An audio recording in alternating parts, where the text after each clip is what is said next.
ஓம் நம சிவாய நமச்சிவாய வாழ்க நாதன் தாழ் வாழ்க. ஸ்ரீ கால பைரவ ஸ்தலம் ராமகிரியில் உள்ள இந்த ஸ்தலத்தில் நந்தீஸ்வரர் வாயிலிருந்து புனித நீராக வந்து கொண்டே இருக்கும் அற்புத காட்சி. இந்த நீர் எங்கிருந்து வருகிறது என்று இதுவரை யாராலும் கண்டறியவில்லை.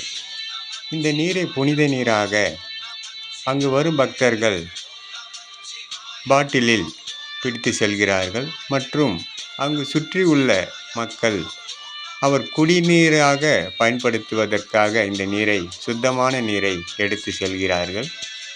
இந்த நீரில்தான் இங்கு அபிஷேகங்கள் செய்யப்படுகின்றன மற்றும் இந்த நீர் திருக்குளம் விழுவதால் திருக்குளத்தில் குளித்து அங்கு சுவாமி தரிசனம் செய்கிறார்கள்.